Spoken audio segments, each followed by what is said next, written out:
Amiral Fred. Augmenter la surface d'exposition au soleil, alors il ne faut pas se mettre devant et il faut éviter que les petites feuilles elles fassent de l'ombre en bas. Hop là. On va soulever le panneau, le mettre comme ça. Clac. Et pareil. Voilà. Alors pourquoi on surélève? Pour pas qu'il y ait des petites ombres de feuilles qui viennent embêter certaines cellules, quoi. Et c'est grave Ça s'il touche y a le une sol. cellule qui est embêtée? Là, à chaque fois qu'on a un peu d'ombre sur une cellule, c'est toujours celle qui fixe. Elles sont chaînées, donc la plus faible empêche les autres de fonctionner.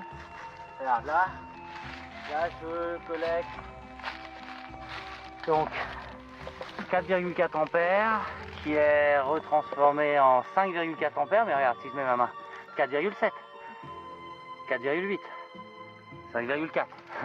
Je cache une petite cellule. Ah, ça y est en train de changer. Mais ouais, je perds 0,2 ampères jusqu'à 1 ampère, rien qu'en enlevant une petite cellule. Voilà. C'est le b.a.-ba des habitants solaires, c'est de collecter le soleil, parce qu'en fait la Terre tourne quand même assez vite, environ à 1000 km/h, ça trace, donc on a l'impression d'être immobile, mais on speed grave. Et à chaque fois qu'on tourne, en fait, il faut qu'on capture un peu de l'énergie solaire. Donc on travaille, ça ferait un petit quart d'heure par jour d'attention, de conscience, d'où provient l'énergie. Et grâce à ça, on n'a pas eu à se connecter à leur réseau. On n'est pas connecté au réseau planétaire géré par les habitants, on va dire les habitants. Donc l'orientation est importante, il ne faut pas avoir des panneaux fixes, il faut avoir des panneaux... Idéalement, si l'angle est droit vis-à-vis de la surface du panneau vers le soleil, on capte le mieux. Donc l'hiver, le panneau doit être un peu plus incliné vers le bas, et puis l'été, il va être beaucoup plus à plat vers le haut.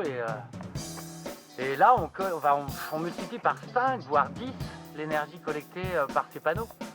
Donc ça vaut vraiment le coup en fait d'acheter moins de panneaux et de s'en occuper plus. Et puis grâce à l'économie qu'on fait sur l'achat des panneaux, on peut avoir plus de batterie. Et quand on a plus de batterie, en fait, on passe plus de mauvais jours avec de l'énergie.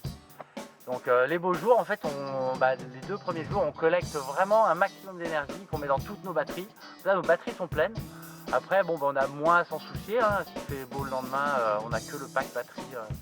Puis après, on a des batteries de réserve du coup qui sont chargées, prêtes à tenir 3, 4, 5 jours. Ça dépend de combien on investit dans les batteries.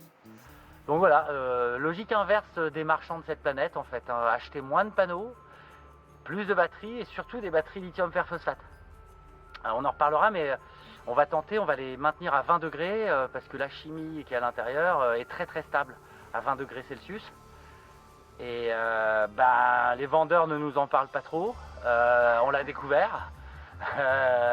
Donc pour prolonger la durée de vie de leurs produits, on va certainement fabriquer une caisse isotherme qui maintiendra la batterie à 20 degrés. Et dans ce cas-là, c'est des batteries qui peuvent faire 3000 cycles, donc ils pourraient fonctionner 10 ans à 70% de leur capacité.